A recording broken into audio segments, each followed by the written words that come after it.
ہمارے قاری صاحب ہمیں آنکھوں پہ پٹی باندھ کر قمیض اتار کر گیس کے پائپ سے مارتے تھے، اللہ ہدایت دے۔ اب میں سوچتا ہوں تو غصہ بہت آتا ہے، کیا ان کے خلاف ذاتی کارروائی کر سکتا ہوں؟ اپنے قاری صاحب کے خلاف فی الحال تو کارروائی نہ کریں، لیکن یہ تحقیق کریں ابھی بھی اگر وہ یہ کام کر رہے ہیں دوسرے بچوں کے ساتھ تو پھر ان بچوں کے ماں باپ کو بتائیں کہ ان کو سمجھائیں، نہیں سمجھاتے ایف آئی آر کٹائیں، ویڈیو بنا کے تھانے میں جا کے ایف آئی آر کٹائیں۔ اسلام میں بڑوں سے زیادہ حقوق کس کے ہیں؟ بچوں کے۔ بچے کو صدقہ کرنے کی اجازت نہیں ہے، آپ اندازہ لگا لو، کیونکہ اس کا مال ذاتی مال ہے، آپ اس سے صدقہ نہیں کروا سکتے کیونکہ اس کا پیسہ ضائع ہو رہا ہے۔ شریعت کہتی ہے بالغ ہوگا، عقل ہوگی، پھر مانیں گے، ابھی اسی کے لیے رکھے جائیں یہ پیسے۔ مارنے کی کہاں سے اجازت ہو گئی میرے بھائی؟ اور درندوں کی طرح بعض قاری لوگ کوٹتے ہیں۔ تو اس لیے مجھ سے لوگ پوچھتے ہیں کہ قاری بچوں کو مار سکتا ہے؟ میں جواب میں کہتا ہوں اس زمانے میں مارنا تو دور کی بات، کسی قاری کو، استاذ کو، چھوٹے بچے کی بات کر رہا ہوں، مارنا دور کی بات، ہاتھ لگانے کی اجازت نہیں ہے۔ ہاتھ لگانا صرف سر پہ پیار کرے، بس سر پہ ہاتھ رکھے، بس باڈی کو بھی ٹچ کرنے کی اجازت نہیں ہے۔ یہ فساد کا دور ہے۔ کسی بھی مسجد میں، مدرسے میں، اسکول میں،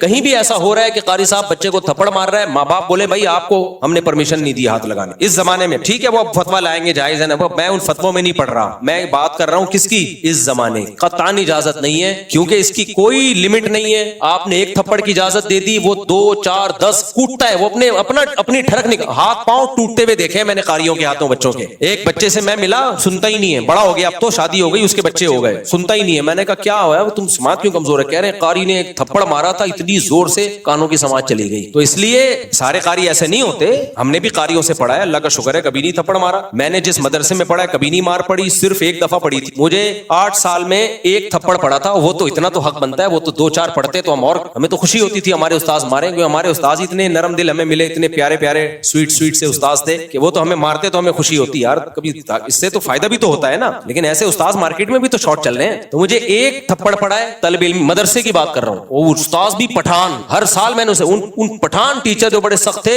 پورے دور حدیث تک انہوں نے ایک تھپڑ مارا، وہ بھی گردن پہ۔ وہ بھی کیسے مارا؟ دور حدیث کا پرچہ، دور حدیث نہیں، اس سے پہلے جو موقوف علیہ ہوتا ہے، میں کیسے تیاری کر رہا ہوں، رات کو حاشیے دیکھ رہا ہوں، صبح پیپر ہے، ایک دم ایک غیبی آواز آئی نا، تو مجھے لگا کہ پہلے میں سمجھا کوئی فرشتوں کی آواز ہے کہیں سے، پھر مجھے لگا کہ کچھ محسوس سا ہوا یہاں، کیونکہ تکلیف بعد میں ہوتی ہے، سنتا پہلے، اس تکلیف کی اسپیڈ سے آواز کی اسپیڈ تیز ہے۔ تو مجھے یہ بھی اندازہ ہو گیا اس دن کی تکلیف کی محسوس کرنے کی اسپیڈ سے جو آواز کی اسپیڈ ہے، دیکھو سائنسدان اسی طرح تو فارمولے نکالتے ہیں۔ تو میں نے دیکھا یہ ہوا کیا ہے، تو میرے استاذ کھڑے ہوئے تھے، انہوں نے گردن پہ رکھ کے لگایا، انہوں نے کہا پورے سال تمیز سے محنت کرتے نا تو اس وقت ہاتھ پاؤں پھولے بھی نہیں، ان کو دیکھا امتحان میں تو ہاتھ پاؤں، تو ہمیں ذرا بھی دل میں ہمیں تو خوشی ہوتی تھی، یار ہم تو ویسے کہاں سے بخشے جائیں گے بھائی، تھوڑا سا استاذوں سے پڑ جائیں تو شاید اللہ بخشش کر دے، تو ہمیں تو خوشی ہوئی، بس وہ ایک لگا تھا۔ اور ایک سزا مجھے ملی ہے دور حدیث میں۔ دور حدیث میں آدمی پورا مولانا بن چکا ہوتا ہے، وہ ہو یہ رہا تھا کہ ہم رات کو مطالعہ کرتے تھے، صبح کوئی طالب علم کتاب اٹھا کے کہیں اور رکھ دیتا تھا، وہ صفائی والا، وہ کتاب ہی نہیں ملتی تھی، 2 4 دفعہ ایسا ہوا سبق میں بیٹھے میں کتاب ہی نہیں، کتاب صفائی والا پتہ نہیں کہاں رکھ دیتا تھا۔ تو ہم 4 طالب علم تھے دور حدیث میں، چاروں کے پاس کتاب، تو ہمارے استاذ نے 2 دن 3 دن تنبیہ کی، اس کے بعد ہم چاروں کو مرغا بنا دی، اچھے بڑے بڑے مرغے تھے،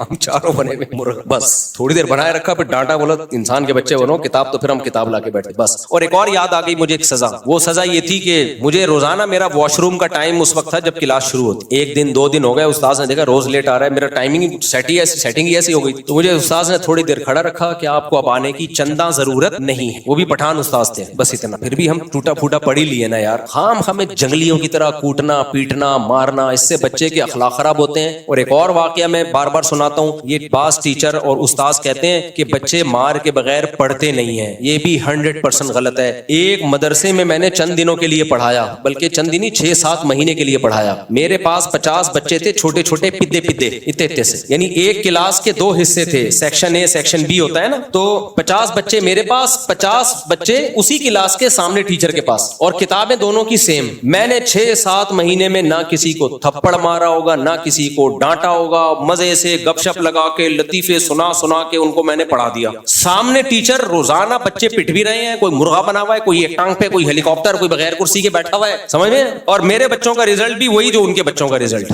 میں نے کہا الگ الگ مدرسہ بھی ہوتا نا، میں کہتا اس مدرسے کے بچے نالائق ہیں، یا الگ الگ کلاسیں ہوتی، یا الگ الگ کتابیں ہوتی، تو کوئی کہہ سکتا تھا بھائی وہ کتاب ایسی ہے جو مار کے بغیر نہیں پڑھائی جا سکتی، اور یہ کتاب ایسی ہے جو مار کے بغیر پڑھائی جا سکتی۔ میں نے کہا میرا ایمان اور مضبوط ہو گیا، یہ جو کہتے ہیں نا مار کے بغیر بچے پڑھتے نہیں ہیں، یہ ان کی اپنی ٹھڑک ہوتی ہے، گھر میں بیوی کے ساتھ ان کا جھگڑا ہوتا ہے، مسائل ہوتے ہیں، یا یہ خود اتنے پٹے ہوتے ہیں بچپن میں کہ وہ پٹائی آگے پارسل کر رہے ہو۔ ہم نے تو پڑھایا ہے بھائی، ایسے بچے تو ایسے چٹکلے سناتا تو ہنستے تھے، پھر پڑھانا شروع کرتے۔ بچوں کو بچوں کے اسٹائل میں پڑھانا پڑتا ہے. میں ترنم سے پڑھاتا تھا بچوں کو, ترنم سے, ایسی سر لگا کے, لے لگا کے, بچے بھی وہی لے میں یاد کرتے تھے. تو آپ کے اپنے ہی بد اخلاقی ہوتی ہے, آپ کی اپنی ٹھڑک ہوتی ہے. آپ سمجھتے ہو کہ بچے مار کے بغیر پڑھیں گے نہیں. بچے پہ ہاتھ اٹھایا, اگر آپ نے, بچہ معاف بھی کرے گا تو وہ معاف. دیکھو بڑے کو آپ نے تھپڑ مار دیا نا, آپ نے سوری کی, اس نے کہا میں نے معاف کیا, اللہ کیا کر دے گا؟ معاف. لیکن آپ نے بچے کو مارا نا, بچہ 100 دفعہ کہ میں نے معاف کیا, اللہ کہتا ہے بچے کی معافی کا شریعت میں اعتبار نہیں ہے, ہی نہیں اعتبار. اس لیے بچے کے حقوق بہت زیادہ ہیں بھائی. بچے پہ صرف ماں باپ ہاتھ اٹھا سکتے ہیں, اور ماں باپ کی پرمیشن سے, جو ان کے قریبی رشتہ دار ہوتے ہیں, جو خاندان کے بڑے ہوتے ہیں, باقی کوئی بھی بچے پہ ہاتھ نہیں اٹھا سکتا. دوسری چیز اللہ نے فرمایا کہ ہم تمہیں بتاتے ہیں کون کون سی چیزوں سے رب ناخوش ہوتا ہے. میں اس کی سمری بس آپ کے سامنے پیش کر رہا ہوں. اللہ نے فرمایا لا تقر, سب سے پہلا حکم اسلام میں نماز ہے. ہمیں اللہ کی عبادت میں 5 نمازیں پڑھنی ہیں, اور یہ آپشنل نہیں ہے, یہ ہم پہ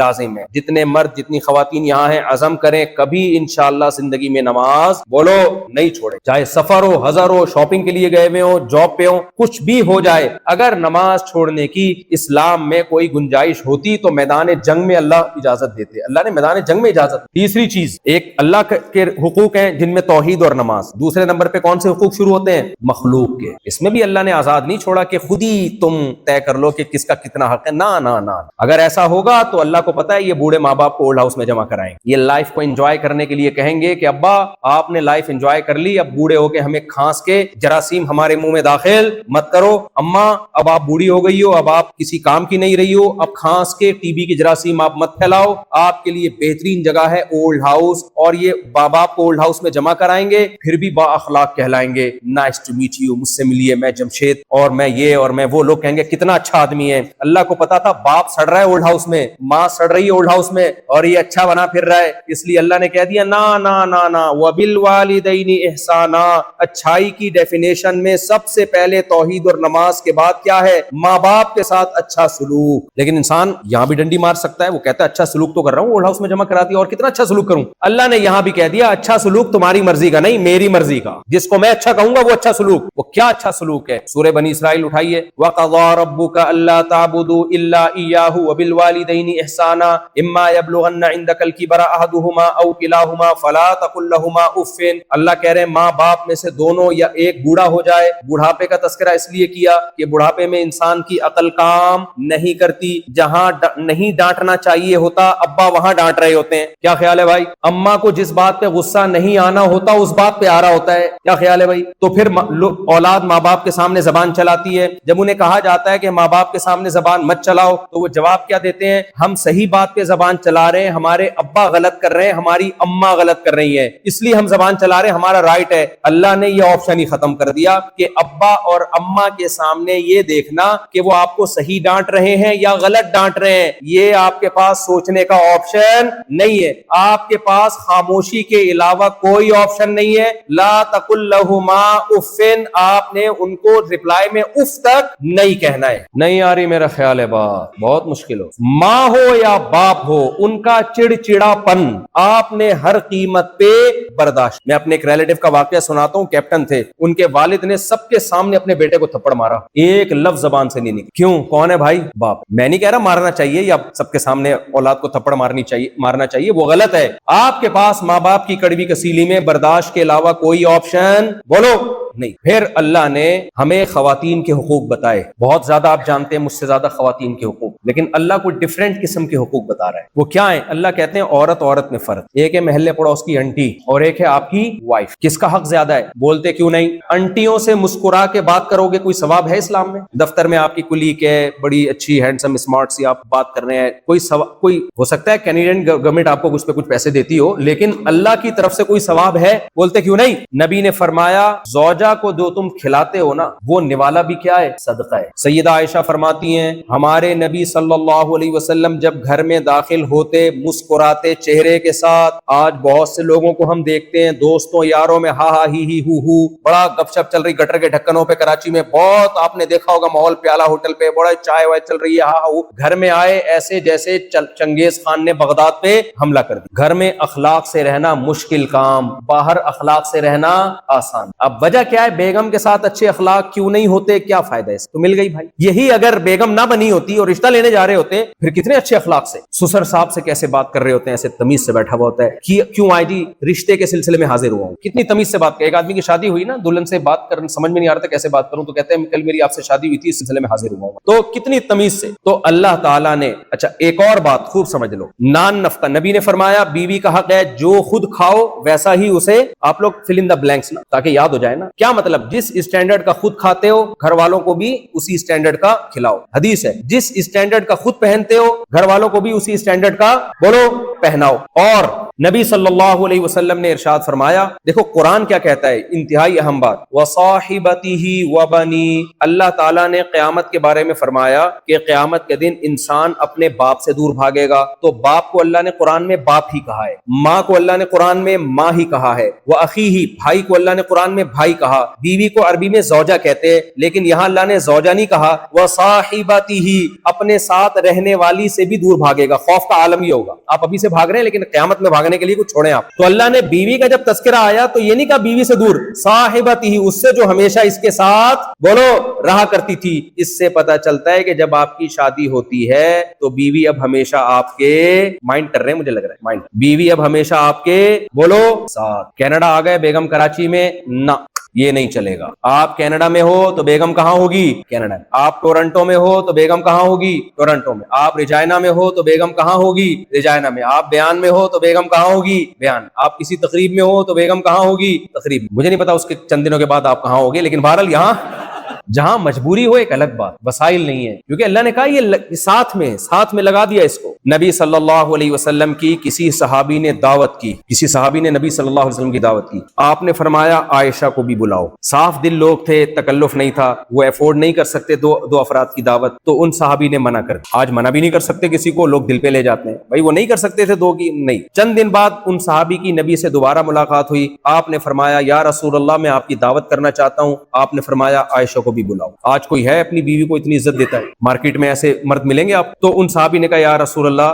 مطلب یہی تھا کہ دو کا کھانا افورڈ بولو نہیں کر سکتا. آپ نے منع کر دیا. پھر تیسری دفعہ ان کی ملاقات ہوئی, نبی سے فرمایا, نبی سے کہ آپ میری دعوت قبول کریں. آپ نے فرمایا عائشہ کو بھی بلاؤ رضی اللہ عنہا. ہاں یا رسول اللہ دو کا کھانا ہے. پھر نبی اس دعوت میں گئے ہیں. دیکھو غیر مسلموں کے ہاں آپس کے ریلیشن کی ایسی کی تیسی. ابھی کسی بزرگ نے مجھ سے ملنے کے لیے آئے تھے, اثر کے بعد انہوں نے واقعہ سنایا کسی کنٹری کا, کہ کہتے ہیں میرا بچہ مر گیا تھا تو میں ہاسپٹل میں اس کی ڈیڈ باڈی لینے کے لیے گیا, تو ایک خاتون بھی آئی ہوئی تھی, تیار, میک اپ شیک اپ فل. میں نے کہا کیوں آئی ہو؟ کہہ رہے ہیں کل میرے ہسبینڈ کی ڈیتھ ہو گئی تھی, رات کو سو رہا تھا تو انتقال ہو گیا تھا, تو اس کی ڈیڈ باڈی لینے کے لیے آئی ہوں. میں نے کہا, کہتے ہیں مجھے لگا کوئی تھوڑا سا غم ہو, کچھ میک اپ شیک اپ پورا فل تیار ہو کے آئی ہوئی ہے, لگ رہا ہے کہ فوراً دوسرا رشتہ بھی تیار ہے. تو کہتے ہیں میں نے کہا کہ اچھا, تو کہہ رہے تھوڑی دیر کے بعد اس کو غصہ آیا. اس نے کہا بھائی مجھے جاب پہ جانا ہے, جن ڈاکومنٹس پہ سائن کرنا ہے کرواؤ, مجھے کہاں دیر ہو رہی ہے, بولو جاب. کہہ رہے لگی نہیں رہا تھا کہ اس کا کوئی ہسبینڈ مرا ہے جس کا اس کو کوئی غم ہے. جب مذہب زندگی میں نہیں ہوتا تو آپس کے ریلیشن کی ایسی کی تیسی ہو جاتی ہے. آپ چاہتے ہو کینیڈا میں آپ کے ریلیشن کی بھی ایسی کی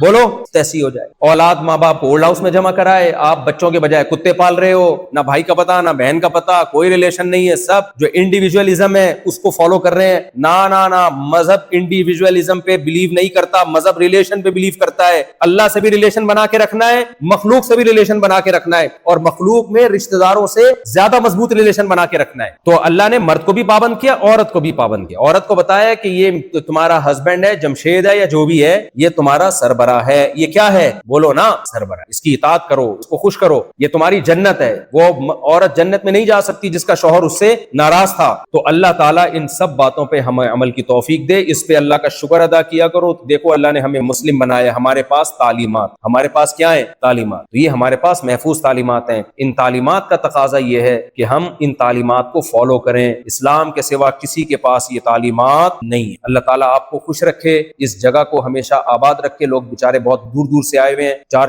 5 5 6 گھنٹے کی ڈرائیو کر کے بھی آئے ہوئے ہیں. ان سب کی میں قدر کرتا ہوں. اور اصل بات تو یہ کہ جب اگر ہمیں ان سب باتوں پہ عمل کی توفیق مل جائے تو پھر یہ ہمارا آنا کیش ہو گیا, مبارک ہو گیا. اگر عمل کی توفیق نہیں ملی پھر کس کام کا آنا بھائی. نظریاتی اصلاح ہو جائے یہ بھی بڑی غنیمت ہے. تو اللہ تعالیٰ سے دعا کرتا ہوں اللہ تعالیٰ ہم سب کو سمجھنے کی, عمل کی توفیق. اچھا خواتین میں ایک حکم پردے کا بھی, آخری سچی مچی کا آخری. جب میں نے کہہ دیا نا, دیکھو اللہ تعالیٰ نے ہمیں جب حکم دیا, میں نے بتایا نا ابھی اتنی ڈیٹیل سے, تو ہمارے پاس نو کا آپشن نہیں ہے, کیونکہ اللہ تو تھوڑی غلط بات کرے گا. تو اللہ نے عورت کو بے پردگی کا حکم دیا ہے یا پردے کا حکم؟ جب حجاب کا حکم دیا، اسی میں خیر ہے۔ اللہ کی ماننے میں خیر ہے یا نہیں؟ شیطان نے مانی تھی اللہ کی، نہیں مانی، شیطان نے کہا وائے میں کیوں سجدہ کروں، آج تک کم بخت خود بھی جہنم میں، لوگوں کو بھی جہنم میں لے کے جا رہے ہیں۔ بدنام زمانہ دنیا میں سب سے کون ہے؟ شیطان۔ کسی کو گالی دینی ہوتی ہے لوگ کہتے ہیں شیطان آ رہا ہے، تو بھائی اللہ کے آگے مت لڑو۔ اللہ نے عورت کو کہہ دیا حجاب، بس کیا کرنا ہے؟ جو بھی غیر مرد ہے، نامحرم مرد ہے، ان سے حجاب۔ اللہ عمل کی توفیق عطا فرمائے۔ وما علینا الا البلاغ۔